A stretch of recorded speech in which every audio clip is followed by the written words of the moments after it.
All right, good evening, everybody, and welcome to Free. I'm Ryan, and I'm the pastor here. So good to be with you all on another Saturday night. Man, the house is like filling up tonight on the sides and the back. And we have so many of you online on joining us on Facebook and YouTube and the website. Welcome. You're glad. Maybe you're glad too. We're glad you get to join us every Saturday night and be with us from all over the country, all over the world. We have free circles that are meeting in different states and different sober living houses, and we're just so glad y'all are here. If you're new with us this evening, I want to let you know that we are a community for addicts, loved ones of addicts, and spiritual refugees. And what we do here is break the silence of addiction and create space for healing, recovery, and spiritual connection.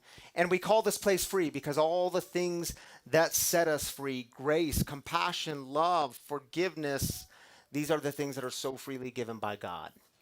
So welcome to Free. We're glad you're here. I've got some big things to tell y'all tonight. So do not leave if you're here. Wow, I love it. There is excitement and passion in this room tonight.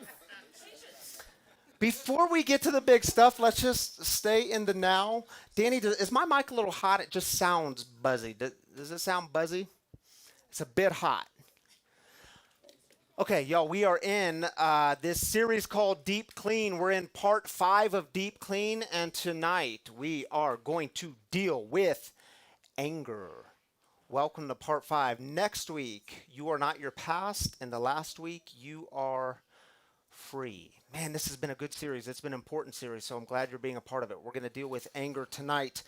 And next thing on the list that I have a few things on the list. Bobby Diodario, I want you to come forward.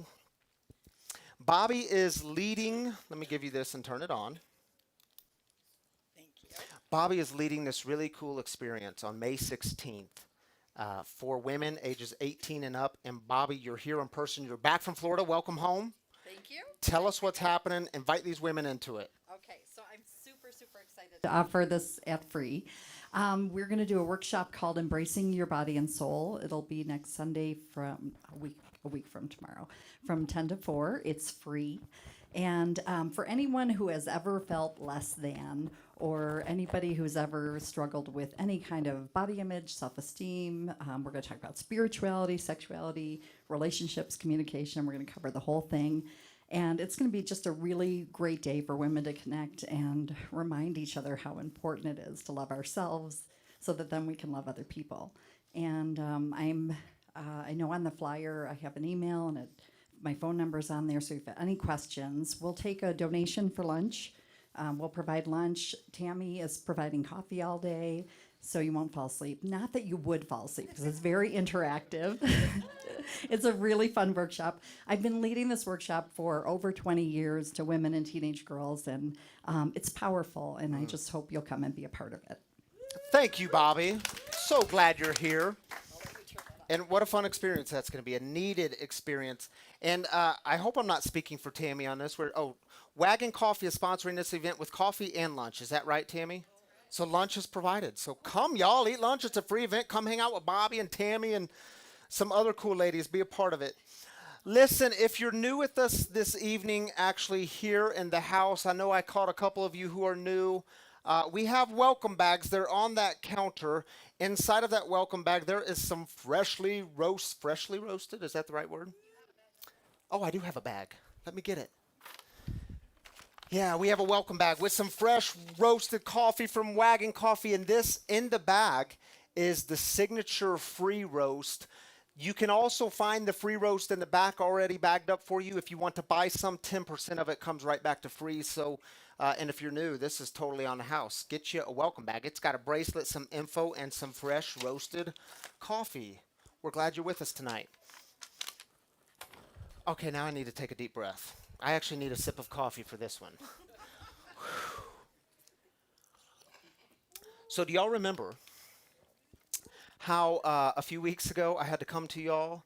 It was right when I got back from Florida. I was doing my mom's wedding, and we lost out on the space that we were so excited to move into because you know our time here is limited.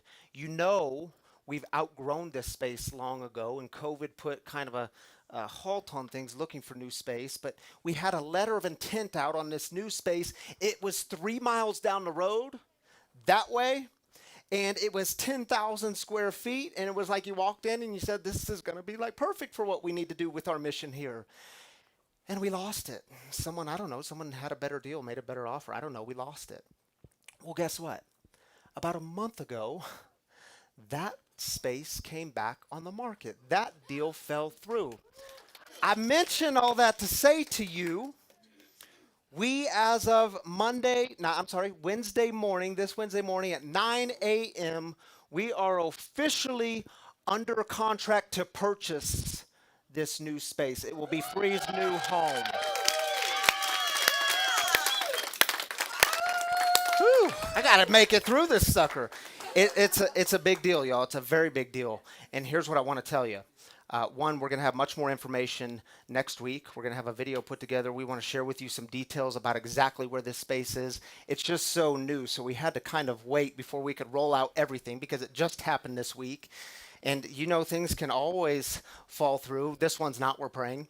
But we just wanted to wait till we made the announcement. Next week, we're going to have many more details to come. And it's going to take the whole community to make this thing happen. Not just the people in this room, not just you watching online, but it's going to take aunts and uncles and grandmas and grandpas and kids and babies. And I mean, it's going to take some God's work along the way, like we always see God do in this community, because we need to do some serious fundraising. We're going to need help painting, tearing up carpet. We're going to need help making this a welcoming space. And I'm telling y'all, you are going to love it. This is Free's new home, and I could not be more excited.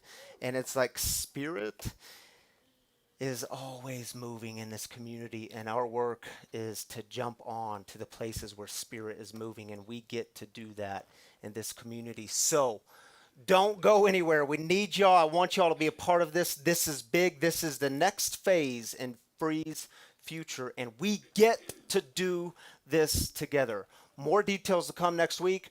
Ryan Nuss is here at the back table. He's on our board of directors. If you have questions, you can talk to Ryan. You can, of course, talk to myself. You can talk to Tammy. Is there any other board members here tonight? We don't have any here tonight, but there's some people who can answer your questions. If you have any, talk to Ryan, talk to myself, talk to Tammy. We would love to have this conversation with you. And like I said, more details next week. All right, y'all, enough of the good news. Well, not enough of the good news. Let's keep good news going. My boy Peyton is in the house. Peyton, come up here real quick.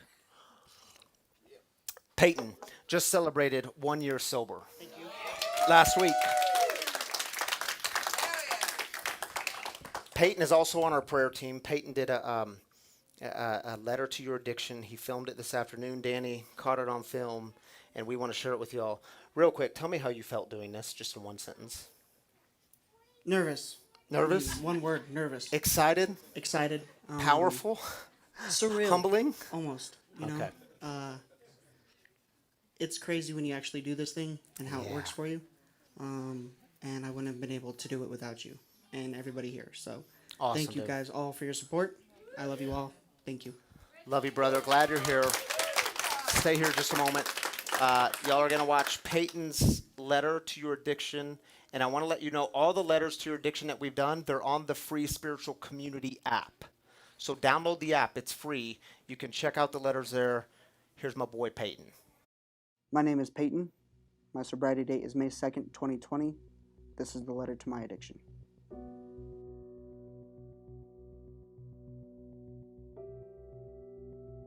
Addiction took away everything from me. Possessions, people, and most importantly, myself. But the more I think about the message I want to convey, all that comes to mind is what recovery has given back to me. I'm not the one to dig into my war stories. I'm here to show there is a solution. But to show where I've been, I started drinking at 14. It was the only thing that made me feel like I fit in.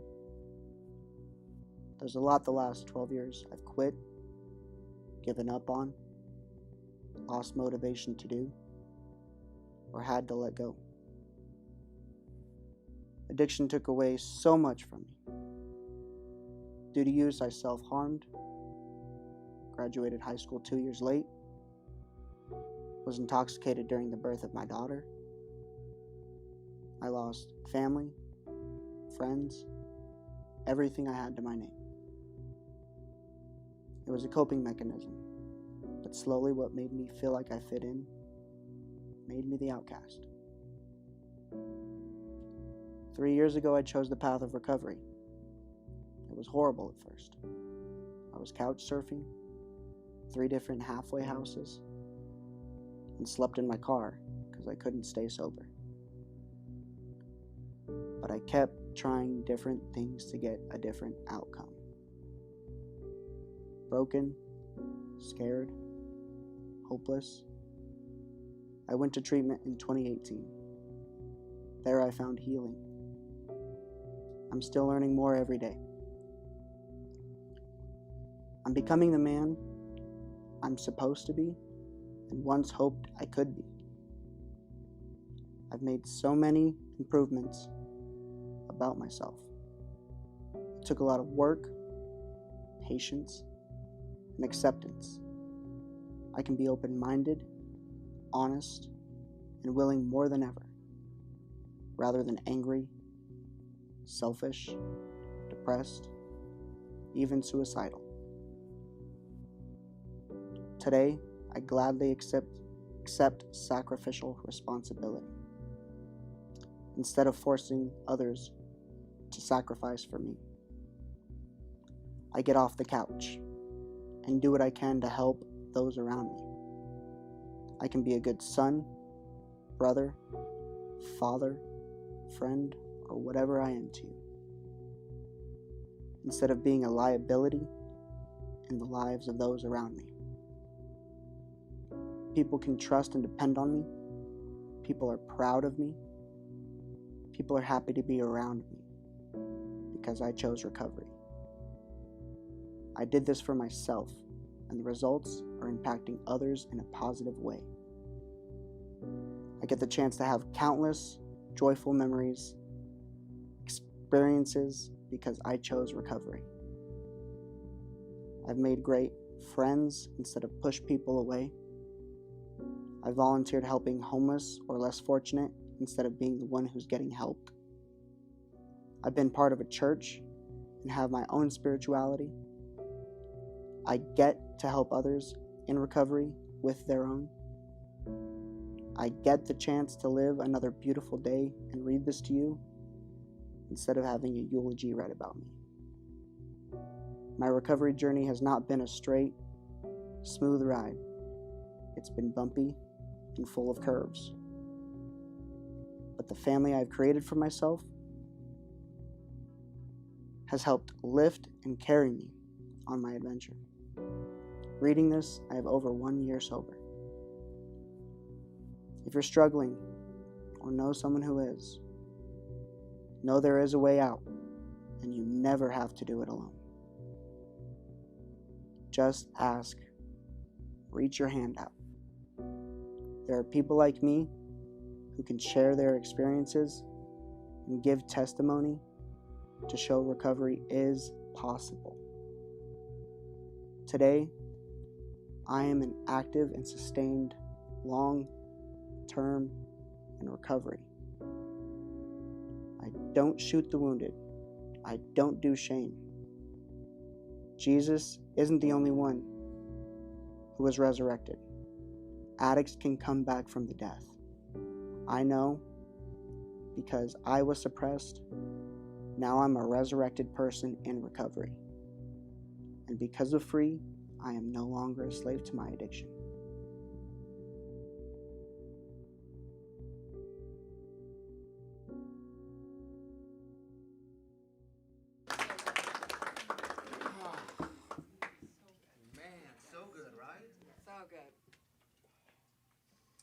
All right. Now y'all got to follow that. You got to beat that with some celebrations. Peyton, dude, so good, man. I'm so glad you're part of this community. All right, y'all, here's how we get started here at Free, in the Free community. We start with celebrations because that's the way we start here. We don't We don't ignore, I say it every week, we don't ignore the heartache, the hard stuff.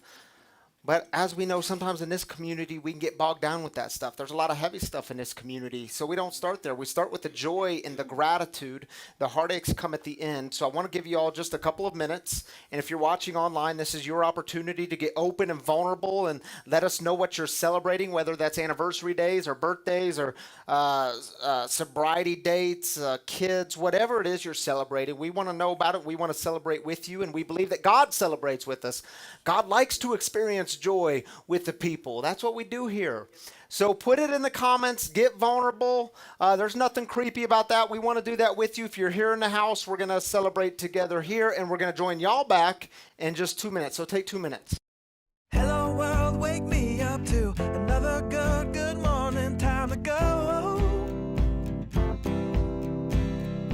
Got that smile upon my face, 'cause there's excitement in the chase, this I know. Yeah, I'm going for the ride and find myself, I am alive, and I soar.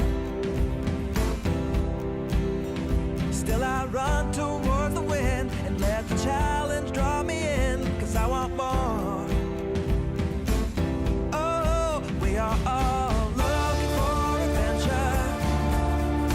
We are all looking for adventure.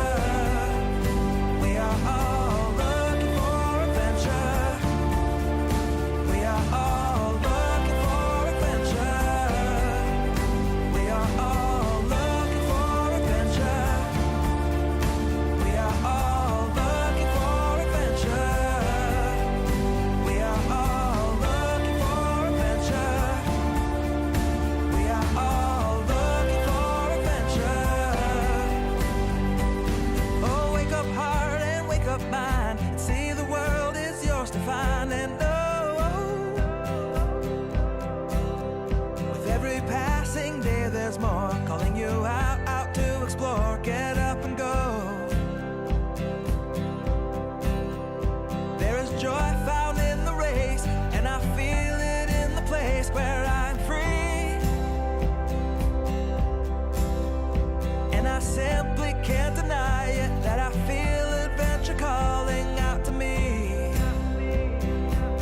Yeah, we are all looking for adventure. We are all looking for adventure. We are all looking for adventure. We are all looking for adventure. We are all looking for adventure. We are all looking for adventure. We are all looking for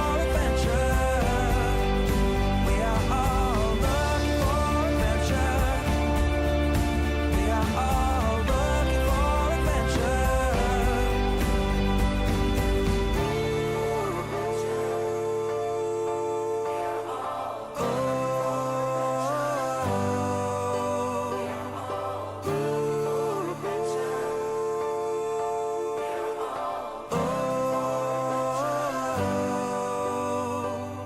And I'm living free, living free, living free, and I was meant to be. Living free, living free, living free, and I was meant to be. I'm living free, living free. All right, Sam. Out of me and put it on someone else. There you go. Oh, are we back on? We're back on, aren't we? Look at us just celebrating here in the house, forgetting about all these other people. Man, such good stuff tonight. 41 days sober, jobs and babies and COVID-free, and my goodness, all kinds of other stuff in the back too. Celebrating moms, not all moms, right? All moms out there celebrating all moms. Happy Mother's Day tomorrow to you. Shall we celebrate with our online peeps? Yeah, we have a big celebration too. We do? We do. If y'all don't know, this is my wife, Tammy, if you're new with us tonight. This is Tammy. On Wednesday? Yeah. Wednesday.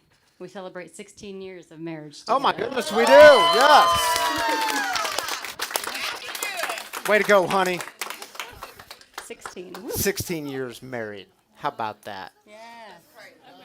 Amazing. All right, let's throw some comments up on the screen and see what y'all have to say. You want to take the first one? Yeah, Andrew joining us. He's not with us in the back tonight, but celebrating the fact that I can love you all from 46 miles away, and there's still nothing you can do about it. That sounds about right. Love you, Brother Love you, Drew. see Miss you. you, dude. Mike Anderson says, by the way, Mike, glad you're part of this community. Grateful that most of my wife's tests came back. So far, no cancer, just needs medicine to correct it. Great news. All right, Mike, we're celebrating that with you and continued prayers as well. Thank you for sharing with us, Mike. Aw, this is my mama. She says, my girls, Val, Tammy, and Chelsea, and my sons-in-law. Thank you, and Nisi. grandkids. Thankful God is so good. Thanks, Ma. Amen. Love you. Happy Mother's Day. We're kind of clapping for ourselves, aren't we, on that one? I know, that's kind of That was awkward. We just had to make it awkward, didn't we? MJ says, heading home to Missouri, my hometown, my home state, to see family this week. Been 2 years. All right. Hey, MJ, safe travels to you. I'm glad you get to go home. We're going to celebrate that with you. Yeah. And Ricky is celebrating some great news this week. Guess who's going to be a dad again? at Wow. 41. There you go. At 41. Awesome.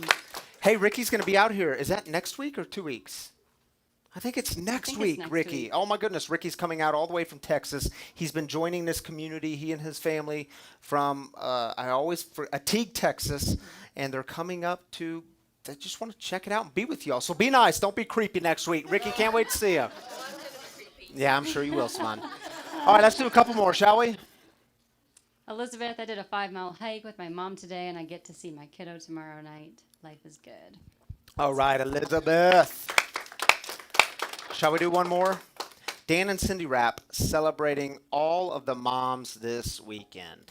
Yeah. Yes, lifting them all up. Thank you. Let's go ahead and do one more. Tammy's Hey, going to take it. Missy says, celebrating my newfound success in my new business. God is so good. Yeah.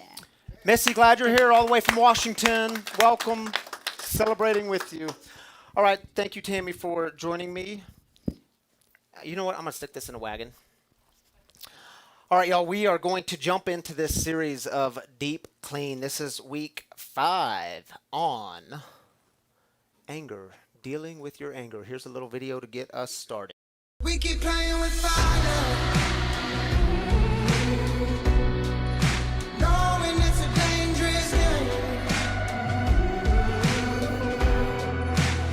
So we keep playing with fire.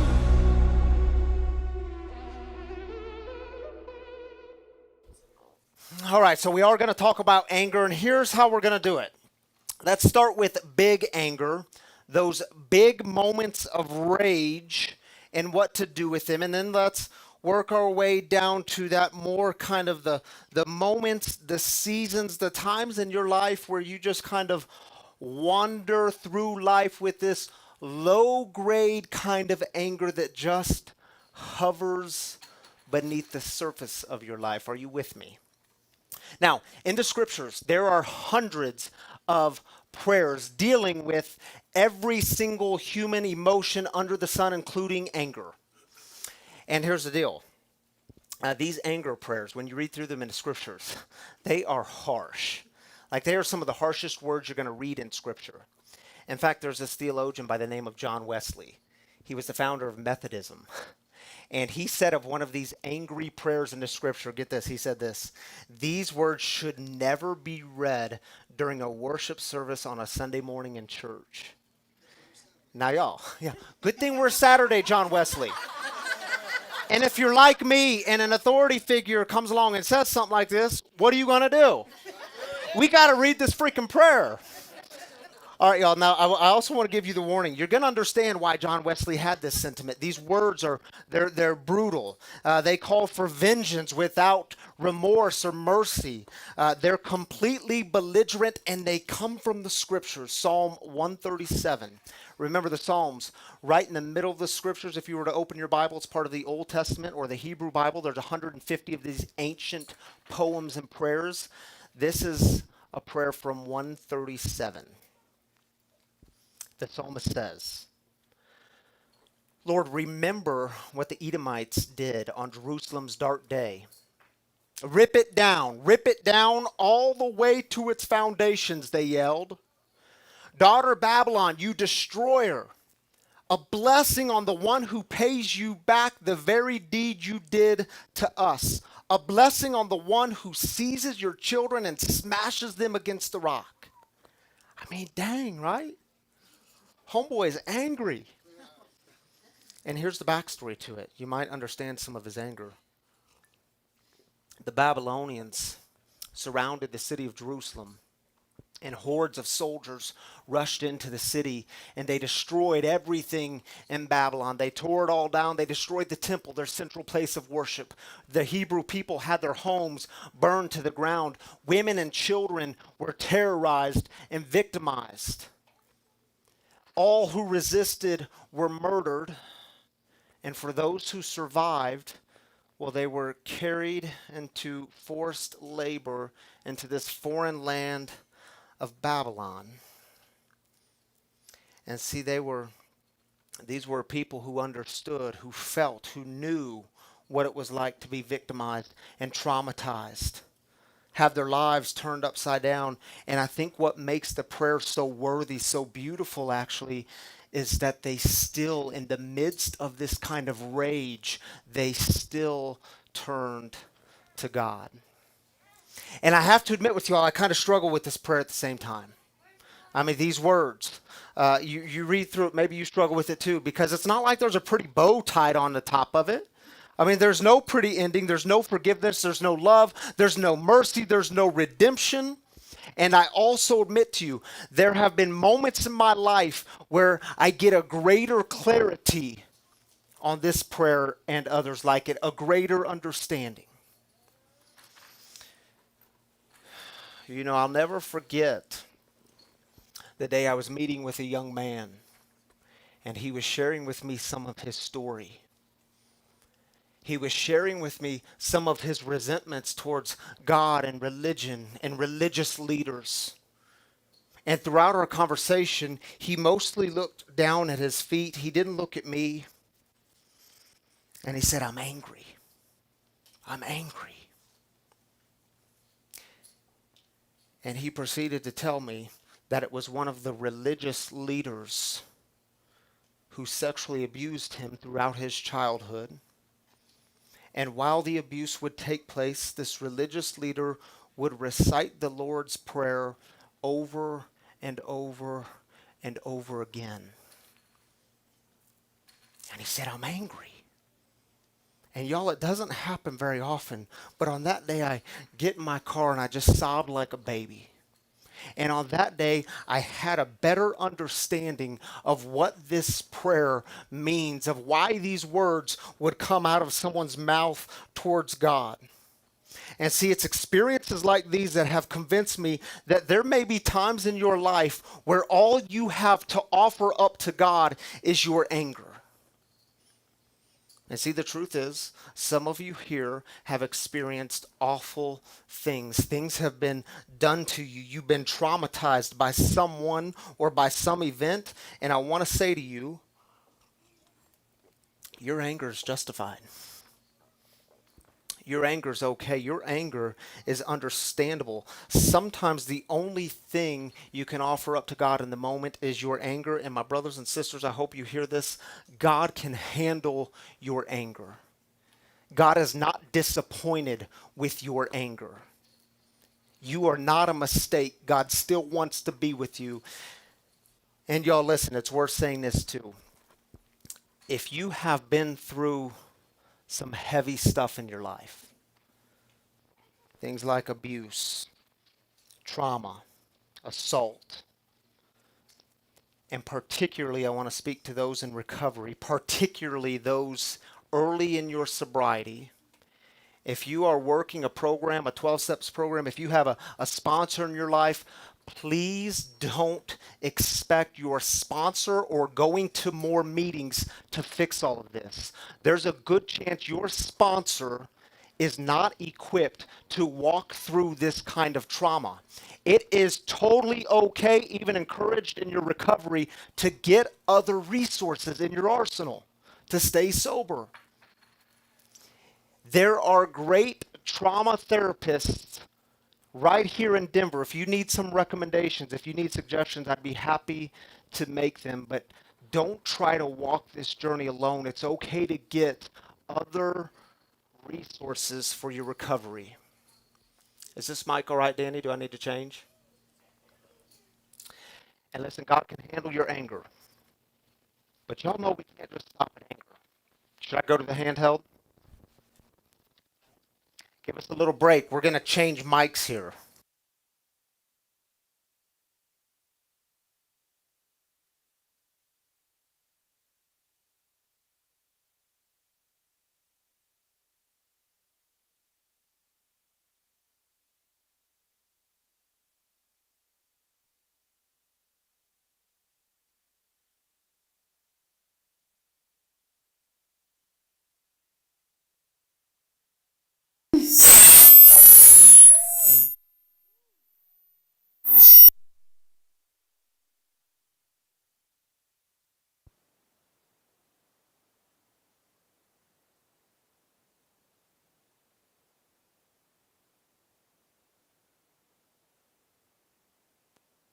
Long time since I've preached with a handheld, and I got to preach quieter apparently. So listen, y'all know we can't stop at anger. We have to keep going. Because if you stop at anger, if that's your only emotion, you will be miserable. You'll be miserable to yourself. You'll be miserable to be around. How you respond to your anger today is totally up to you. Things that happened in your past, you may not be able to control. How you respond to that anger today is totally up to you. You have to deal with your anger. And let me say this, like fear. Remember we talked about fear last week. Like fear, anger isn't the problem. Anger is not the problem. It's how you respond to that anger. Anger is just that normal, natural human emotion that comes up to let you know that your will has been blocked. It's your body's way of letting you know your will has been blocked. But you got to deal with the little things. You have to deal with the little anger because you don't want to be that guy or that gal who walks around and roams around the earth, the world, with this kind of low-grade anger that's always about to bubble over and you never know when it's going to come up. Because listen, we deserve better than that. We want the best you. Your family wants the best you. If they have to walk on eggshells around you all the time because they don't know when you're going to explode because you have all this little anger going on, they don't deserve that. We don't deserve that. We want the best you. Your friends don't deserve that. The community doesn't deserve that. You know, just the other day, I was driving to Free. I get in my car. I start to jump off the the Lucent acceleration ramp to get on C470 to get off on Quebec. So here I am coming down the Lucent acceleration ramp, and I was merging over. And apparently, the car behind me where I was merging over, he didn't think I was merging fast enough. I was accelerating enough. So this dude starts to tailgate me. Isn't that what we call it when they just ride on your butt? Tailgate me. And I'm watching him through my rear view mirror. And he's screaming. He is yelling. His face is turning different shades. And this dude, I won't say the words on camera. He was using some unkind words towards me. And he was gripping the steering wheel, but he had lots of talents. So as he was gripping the steering wheel, he also decided while gripping he could give me the double birds. And then he goes around me and he cuts in front of me and he starts doing a brake check thing. Y'all, this happened for 6 miles from Lucent to Quebec. Yeah, right? Sometimes someone will get angry at you and it has nothing to do with you. Some stuff is yours to own, other stuff isn't. In fact, in the Canada household, we have this phrase. It's really simple. It gets repeated often in our household. That's yours, not mine. You know what I mean? So that if we get angry with each other, sometimes Tammy has to say to me, sometimes me to her, that's your stuff. You just got a negative email. You had a bad day at work. Something happened in this friendship. That's your stuff, not mine. Y'all know the dude in the car. It had nothing, let me say this. It had very little to do with me. Is it true? He was angry well before he stepped into the car on that day. You see, the little things that get you angry, they can trip you up just as much or more than the big things. There's this great line. It comes from the New Testament book of Ephesians, where, and this is a letter to the church in Ephesus, and there's a great line where he says, don't let the sun set on your anger. In other words, you have to deal with that stuff now. Don't wait, because that little stuff, it can very quickly become the big stuff. Don't let it simmer. In other words, it asks us the question, are you going to keep all this stuff in and let it simmer, or are you going to let it out in healthy ways? Yeah, of course, you've been wronged. You've been stepped on. Life isn't going your way. You were offended. You got an email. You got a phone call. Something negative happened in that relationship. Things didn't go your way. And now that low-grade anger, it just kind of hovers, doesn't it? That's okay. That's okay. Natural, normal human emotion. But what are you going to do with it? So like I did with fear last week, let me do the same this week. Let me make 4 suggestions that helped me along the way. You might find them helpful. Number 1, let it out. Let this stuff out. There's something good and healthy about letting it out. Don't hold it all in, just like fear. Write this stuff on paper. Get a notebook. Put pen to paper. Write this stuff down, because it's amazing what happens when we get the stuff that's swirling in here and we put pen to paper and we can actually look at it and see it. Talk to someone you trust. Talk to someone even about the little stuff, because that little stuff can really quickly turn into the big stuff and ruin relationships, ruin yourself. Number 2, pray. Oh, come on, Pastor. That's such a pastoral response. It's too simple, isn't it? No, I'm serious. Pray. You know, when I got sober and I came into recovery, and I started working the 12 steps and working with my sponsor, Zach and I were talking about this the other day. We have similar experiences. You know, no one was saying of me, geez, that Ryan guy, stay away from him because he's just angry. Well, he's always angry. Just walk around angry all the time. No one was saying that. But you know what? As I started working on the interiors, I discovered I had a lot of undealt with anger. There was people I was angry with. There was things in my life I was angry with, and I never had language to articulate it. I didn't know how to articulate it in healthy ways. And finally, at one of our meetings, my sponsor said, dude, it's time that you pray about this stuff. I said, what do you mean? God doesn't do that kind of thing. He said, I want you to pray this prayer for 30 days. My sponsor's always having me pray. He's always, Ryan, you got to pray more. And here's the prayer. It comes from page 66 and 67 of the big book of Alcoholics Anonymous. I just want to read a few lines with you. This was our course.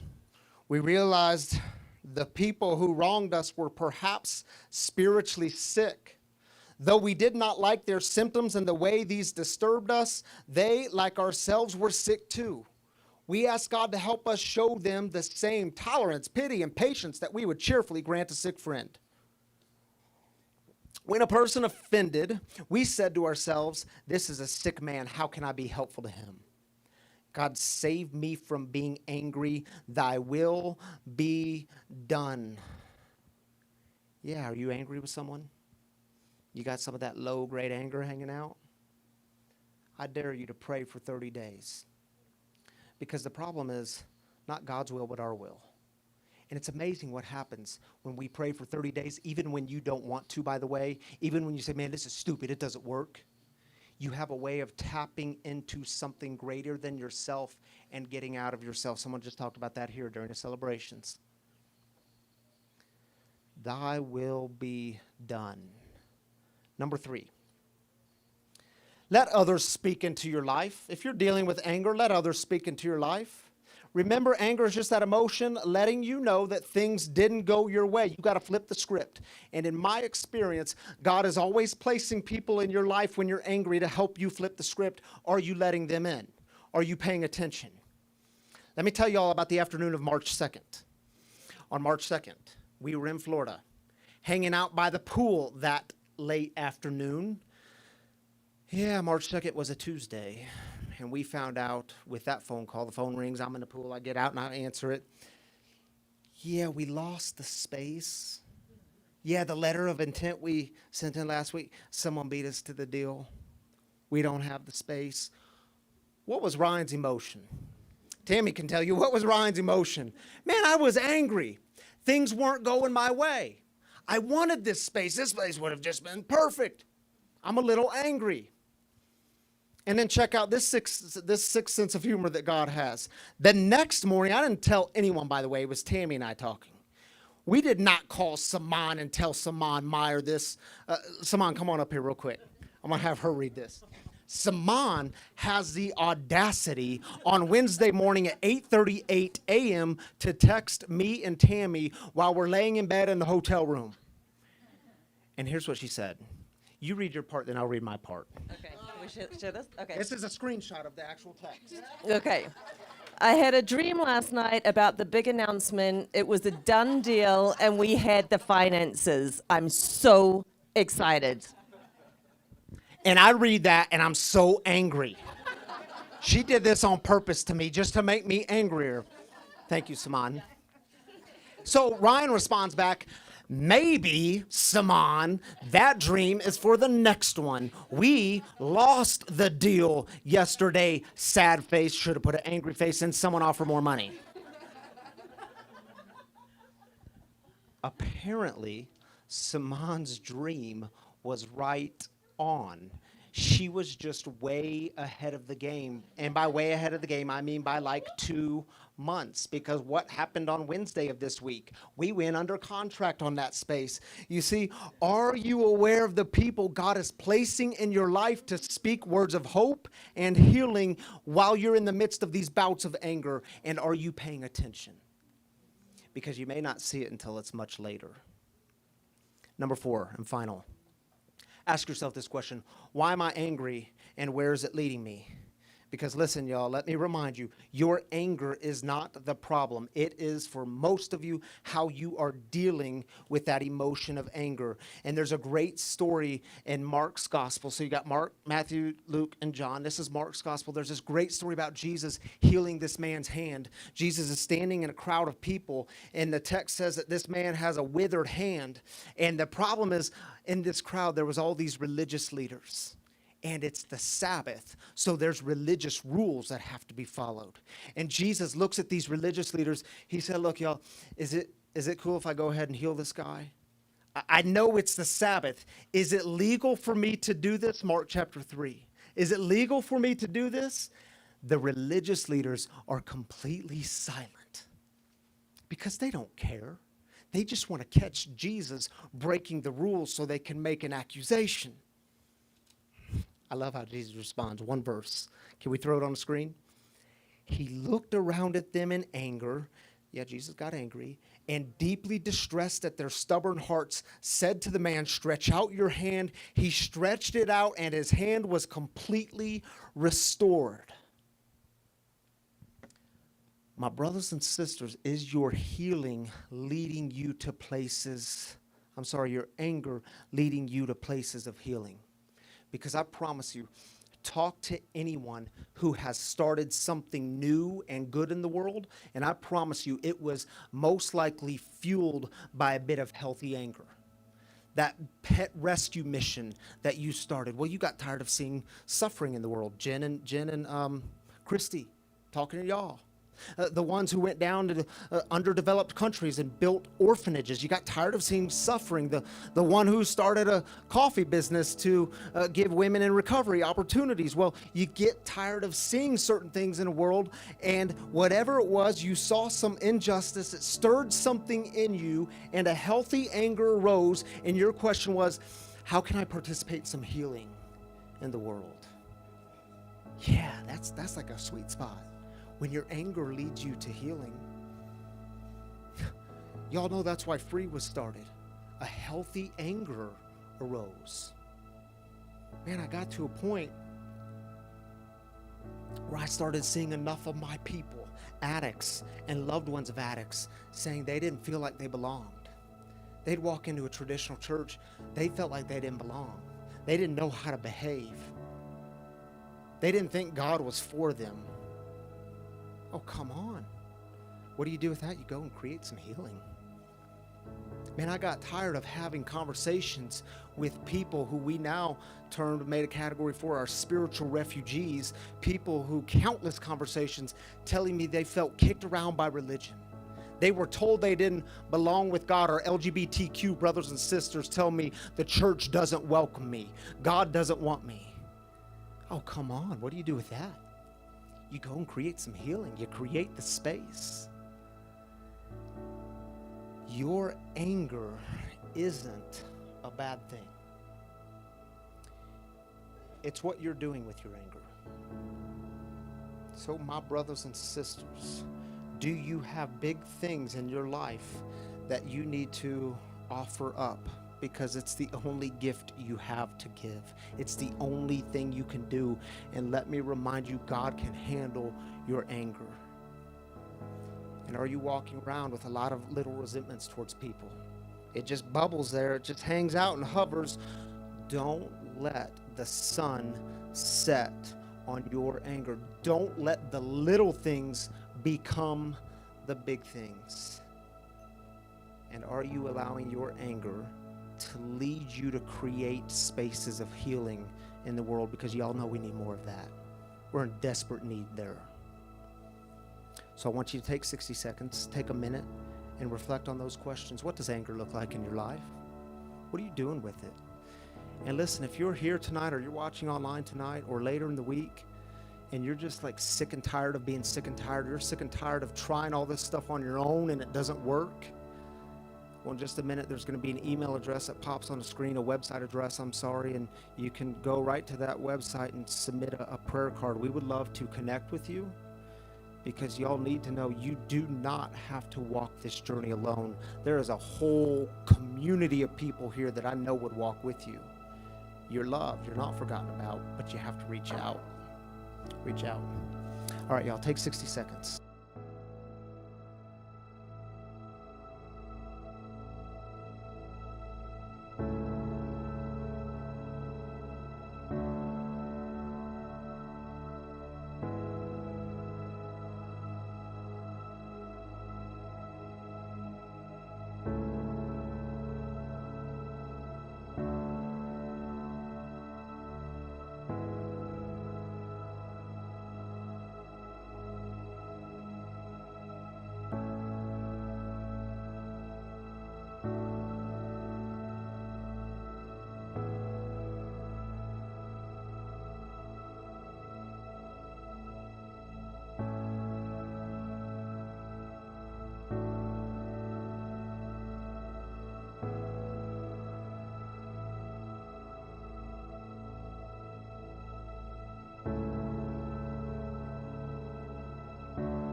Prayers. Yeah, the mic is back on. And we have to use this mic because our storyteller, Zach, has to use this mic. So hopefully it works. All right, y'all, on that note, I want to introduce you to my boy, Zach Bloom, who, by the way, is a new father. How old's your little girl? 2 months. 2 months old. Come on now. Zach Bloom is going to share with us some of his story around, anger and recovery. And I think I just want to leave it at that. So take it away. We're going to show a little video first, and I'm going to move this thing and get the table in here. Is that good? Sweet. Can you hold that? There you go. All right. Welcome, Zach.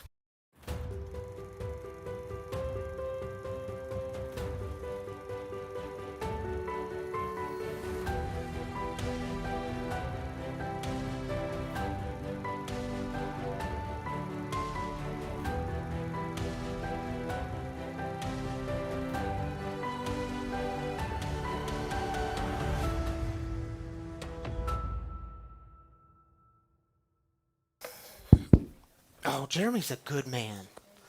So is Zach. Dude, I'm glad you're here. Thank you so much for having me. Thank you. You for having were me. here, just to remind people, got the hiccups. You were here this summer, wasn't it?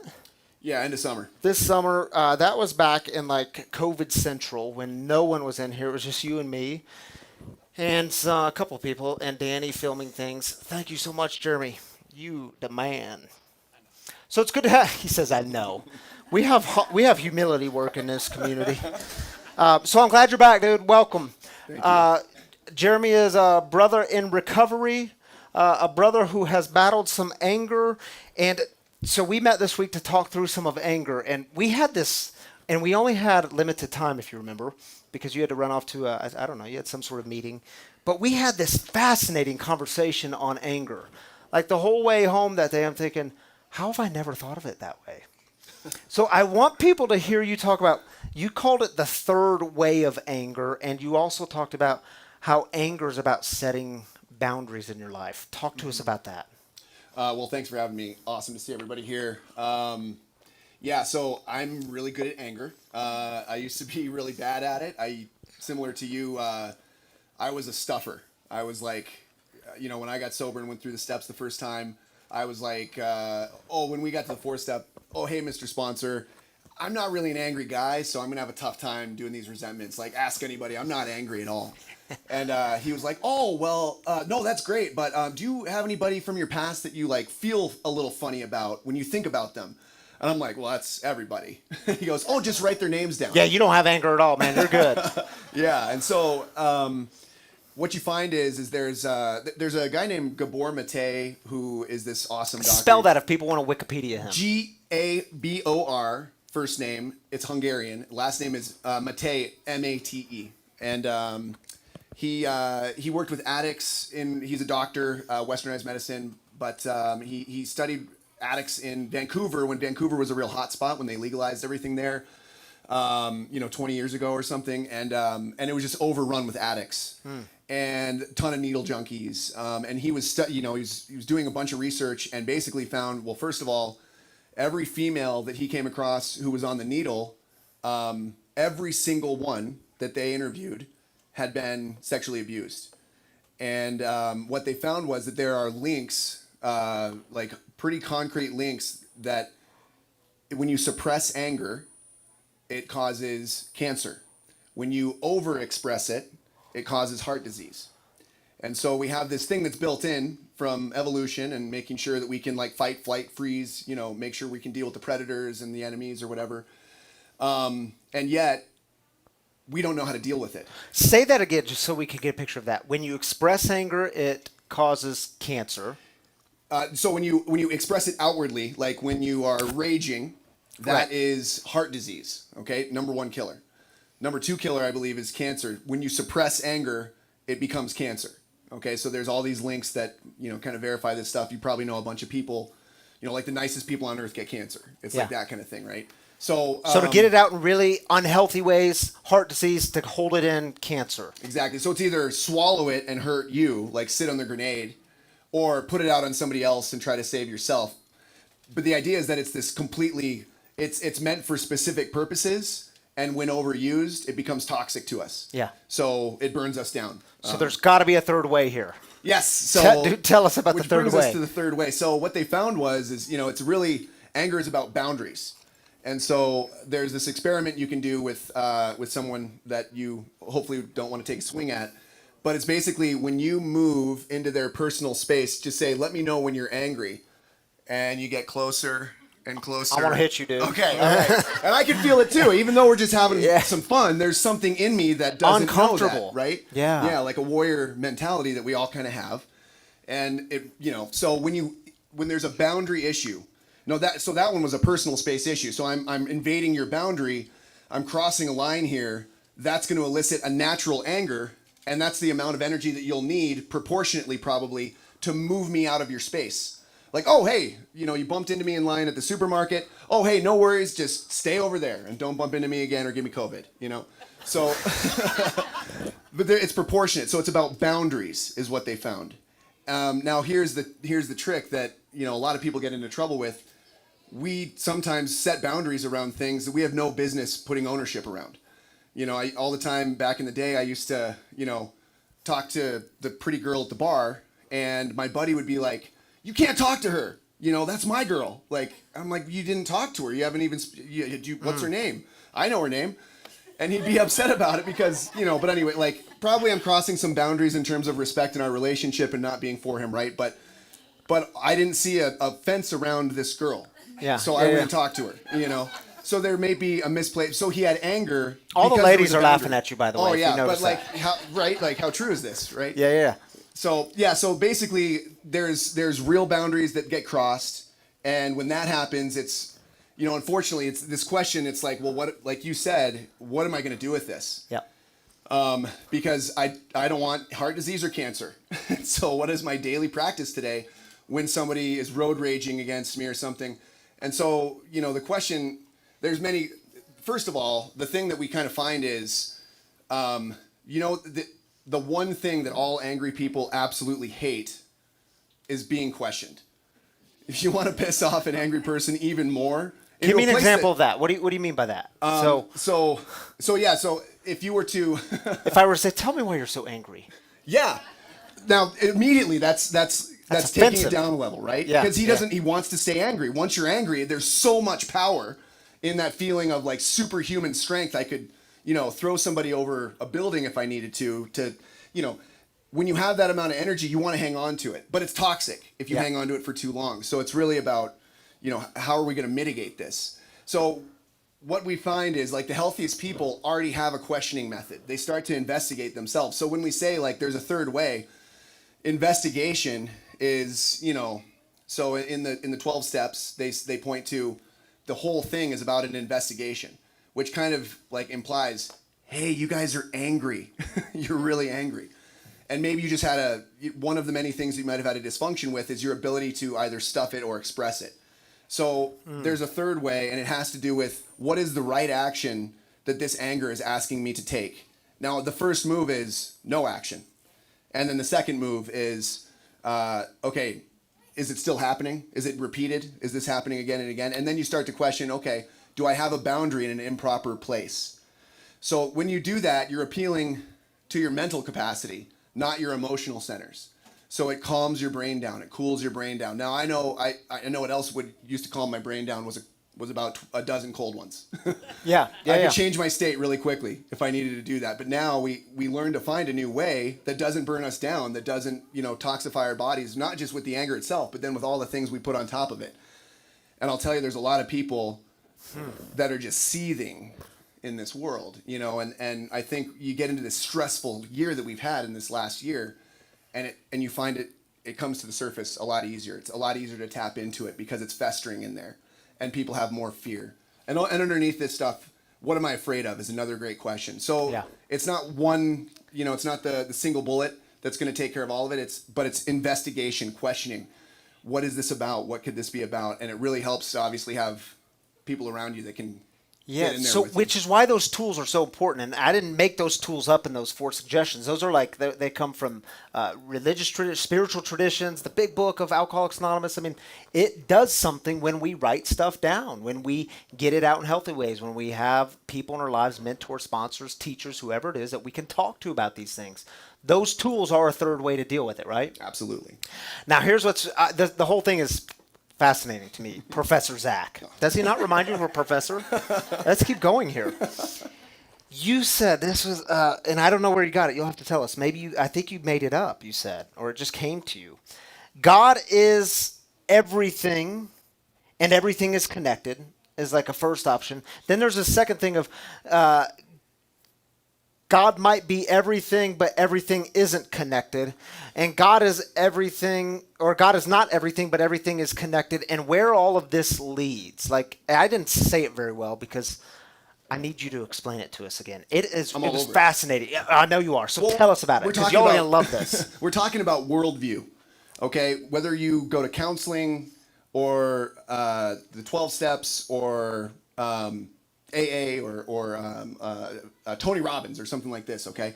You're going to go in there and they're going to try and get in there and dig around and find out what your global beliefs are. What is reality? That's the big first question that we have with everything here. If we are answering that really well in a very stable way, we're going to have great mental health. Okay, so it's a spiritual question. When you have spiritual health, mental health comes. When you have spiritual disturbance and you don't know what reality is, or it creates a reality that is at odds with you, it threatens you. Yeah. You're going to run into trouble. That's where mental illness comes in. And then what do we do for mental illness? We drink to make it go away. We do drugs. We have sex. We do all these things in excess because we're trying to bring our brain back into equilibrium, to calm it down, to lower the stress level. But there are natural ways to do this. Okay, so the first big worldview question is, what is reality? And then there's 4 of them roughly. And basically it's, well, what are the rules in this reality? Who gets to win in this reality? And how do I become one of those people? Now, what I found when I learned that, it was in sobriety that I learned that, what you find is I didn't get past that question of that I could ever be one of those people. I had I had a divorce in my family when I was really young, and for some reason, like a little kid would, I thought it was my fault. And the penalty I think I meted out to myself in a very little kid way, as little kids are so good, I just thought that I deserved to die because the only people that I knew, my family, I had now let down. Yeah. I knew the divorce was coming. I could sense it. It's my earliest memory. I knew they were going to split up.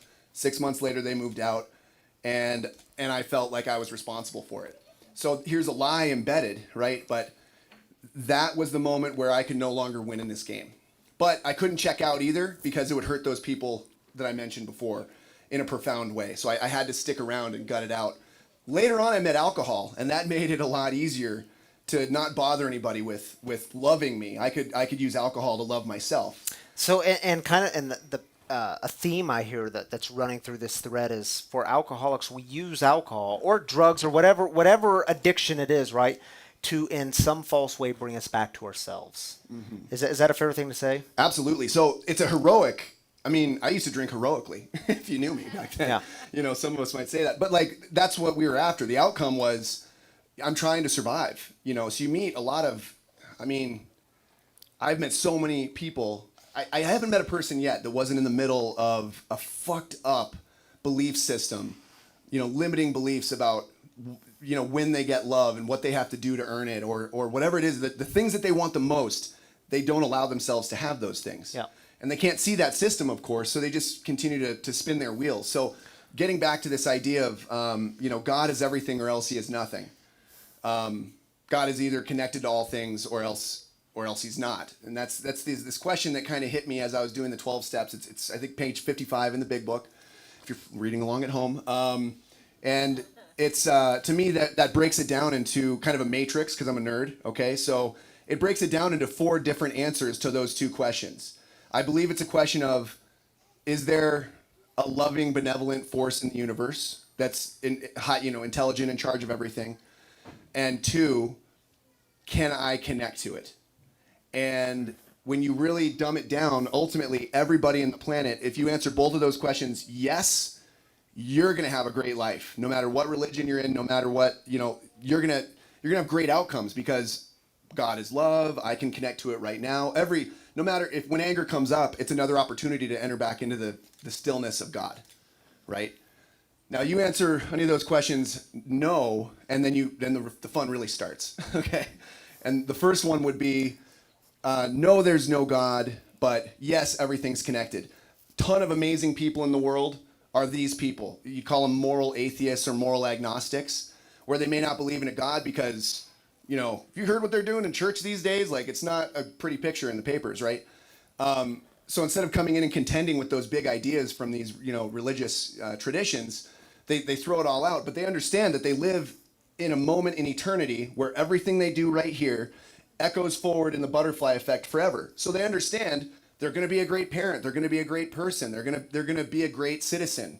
They're going to do things that will, pay that forward, right? A lot of great people in that category. So give us the other 2 in 1 minute. Okay, sorry. I'm a talker. No, this is good. So then you go down to, no, there's no God, and nothing is connected. This is the scary one. This is nihilism. You get a lot of people who, well, I'm in pain, and I'm in this reality, and nothing is connected. Nothing means anything. Nihilism is, this means nothing. So I'm in pain, and it doesn't mean anything. And what you'll find in the people who shoot up schools and stuff like this, they'll leave diaries that talk about this stuff. They want to hurt reality, this reality, and they want to hurt the most innocent because they want to hit back because they're in pain. And then the other one is, which I think is a lot of church people, is yes, there's a God. I know there's a God. I say yes to him. I did my altar call. But no, for some reason, I don't have access to it right now because either I'm inadequate, I've fucked up too much in my past, or he's up in heaven and I'm in pain here, so fuck him. A very distant God, a God who's up there somewhere but has nothing to do with the world right here. Oh, yeah. Yeah, fascinating stuff. Okay, so Zach, tell us in 1 minute about Blue Mission and how people can connect with you. Because this may have raised some questions for people. And I want to say to you, if you're watching right now or if you're here and you have questions, put them in the comments. Zach will interact with you throughout the evening. I think you will, right? I'll be all over it. There you go, brother. Yeah. Tell us about Blue Mission and how people can connect. So Blue Mission was born out of this obsession from the earliest memories that I have that the people around me, every person that I've met in my life is incredible. You have some gift that nobody else quite has. And yet, either you don't know it or you do know it and you don't know what the fuck to do with it. And so Blue Mission is a place where we do life coaching, we do all types of performance. We work with businesses to get in there with people because this stuff is...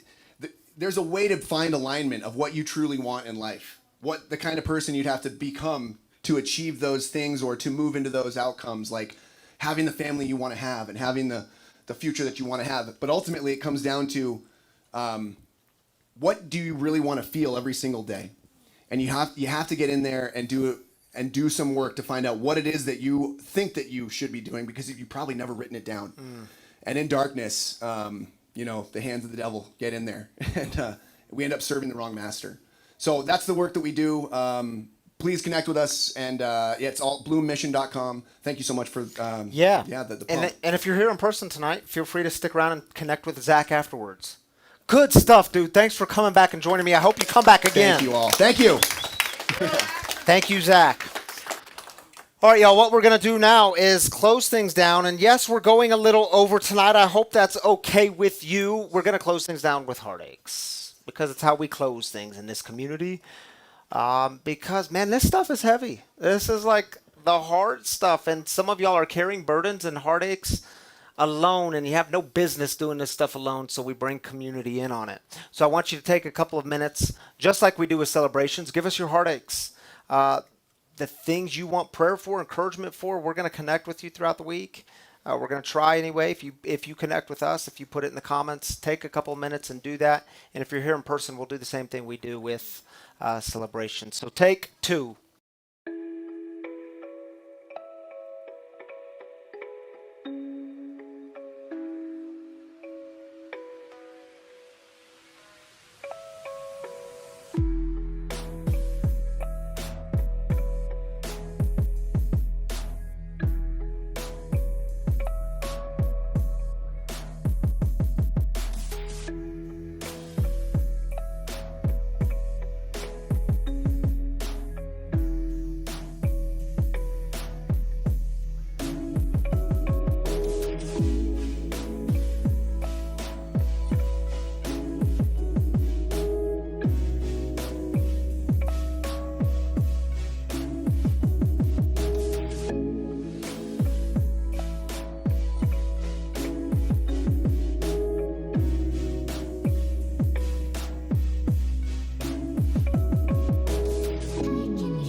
right, guys. Welcome back.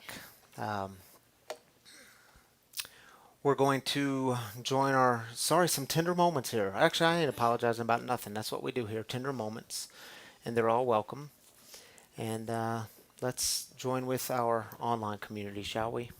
Throw a couple comments on the screen.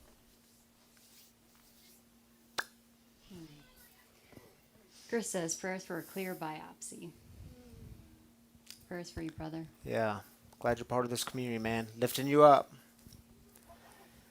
All right. Christy says, missing my mom so much this Mother's Day. Prayers for peace. Yes, for all of you missing mamas, prayers for you. Praying for you tonight, Christy. Thank you for sharing that with our community. And Christy Ruff says prayers for my daughter's mental health, seeing her doctor Wednesday. We'll be thinking about you, Christy. Prayers for her. Glad you're joining us tonight, Christy. Lifting up your daughter. Jennifer in North Carolina says, please pray for my brother Doug. He has yet another surgery scheduled for Monday. Please keep my mom safe as she is driving down to Florida to be with him. Jennifer, prayers for you and the whole family. Doug, your mom, safe travels. Prayers for you. Hey, Marty. She says asking for prayers for our friend Izzy and his family, as he grew up with my son and has battled with alcohol addiction since 15. His 45-year-old brother just died 2 nights ago. Prayers for your friend, Marty. Thank you for sharing that with this community. Ben Kotchel says, prayers for my brother-in-law's mom who had a stroke. She's on the path of recovery. Flo in Oklahoma. Thank you for sharing that, Ben. Prayers for brother-in-law's mom. Shall we do one more? 2 more? Let's do one more. Michelle says, please pray for healing. You got it. Prayers for you, Michelle. Whatever you're going through, glad you're part of this community. Thanks for tuning in tonight. Thank you for being here, Tammy. Thank you all for being here. Yeah, and listen, if you have other burdens you're carrying, other prayer requests you have, you can feel free to drop them in the comments all week long. We'll try to keep up with y'all and check it periodically and connect with y'all, because it's how we do life here at Free Spiritual Community. And listen, before we go, let me tell you about, I won't go into the whole story of the wagon, though it is overdue. It's been a while since I told it, but y'all do know the wagon is a central image of this community. We have a donation box on the wagon. We have donation boxes scattered throughout Free. And really, I say it every week, and I'm going to keep saying it every week, because your generous giving in this community is how we keep thriving here in this mission of creating space for healing, recovery, and spiritual connection. And if you are not able to actually participate in the boxes, well, we have 3 ways you can donate online, and we realize for many of you it's a spiritual practice, and we're grateful for it. Truly we are. First, you can download the app. It's free Spiritual Community. You can give there one time or weekly or bi-weekly or monthly, however you want to do it, or you can go to the website freespiritualcommunity.com/give, and you can do it that way, or text the number on your screen and it will walk you through some instructions. Text Be the Wagon, and then it'll tell you what to do. Your generous giving here sustains the mission of Free. All right, y'all, so glad you are with us tonight. Let's go out with a prayer together, shall we? And tonight, I invite you to, like we do every week, just simply open your hands. Yeah, palms up. Palms up, it's a sign of openness. It's a sign of inviting the God of the universe in, the God who can handle it all. And let's pray this prayer together. If you don't know it, it'll be on your screen. It's called the Serenity Prayer, and it goes like this. God, grant me the serenity to accept the things I cannot change, the courage to change the things I can, and the wisdom to know the difference. My free brothers and sisters, tonight, this week, may you go in all kinds of grace and peace and deal with your anger along the way. Don't let the small things become the big things. And listen, God can handle your anger, so offer it up. Deal with it. Face it. Love y'all. We're going to see you soon.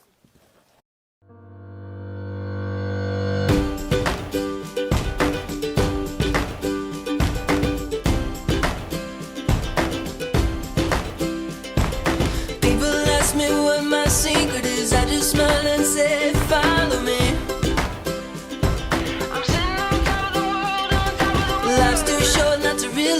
I got a big heart, I can let you in.